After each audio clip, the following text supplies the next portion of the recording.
I had this client come in and I helped him with their real estate transaction, and he loved me. And about a year later, I saw his house for sale with someone else.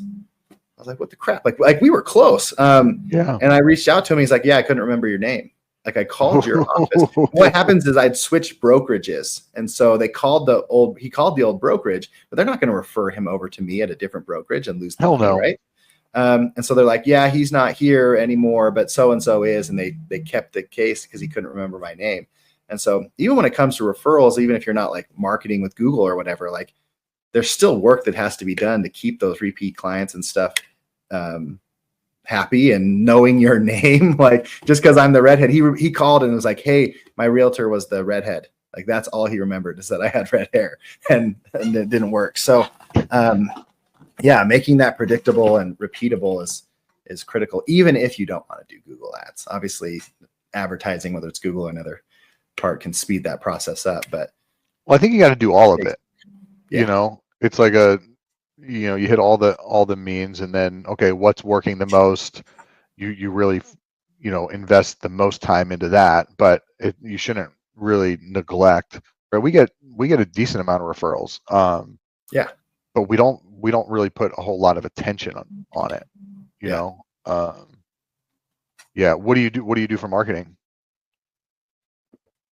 So funny enough, most of my stuff is referral-based marketing, but it's working with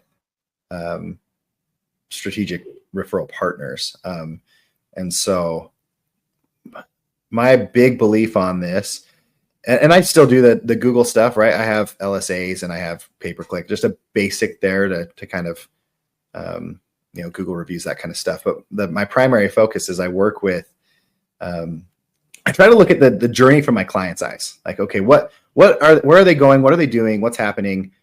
They have these problems and they lead into, now I need to get divorced. So what were they going through before they needed to get divorced? What's going on there? And I try to work with the referral partners at that stage. So, for instance, I on the board for a local abuse shelter, and I do a free legal clinic there where I help victims of domestic violence. Not surprisingly, people who go through domestic violence often end up in divorce, right? So great opportunity to do some service, and they do some really good stuff there. But it's also a great opportunity to meet people before they're ready. I do the same thing with marriage and family therapists. The college is just about 10 minutes from my office.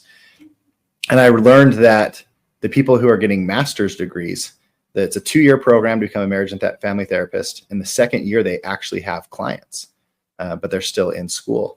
And so I worked with the professor up there to come in and do a presentation on mediation, negotiation, and just what the divorce process looks like, so that these therapists can help their clients understand what the alternative is to their situation. Not that they're recommending getting divorced, but sometimes it's worth helping their clients understand what that looks like if that's where they need to go.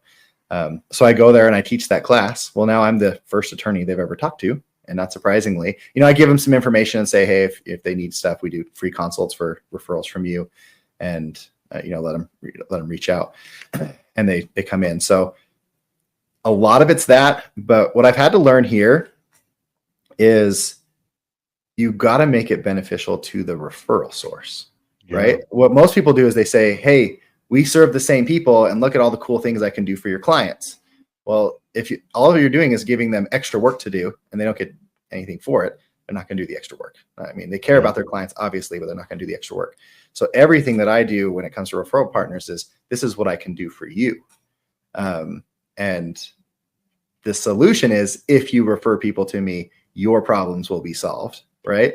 But I always have to frame it in, it's almost like you're creating a new offer for that referral partner and solving that referral partner's problems. And the solution is referring to you. And if you do that, then they just keep coming. And then you just have to maintain that relationship, right? So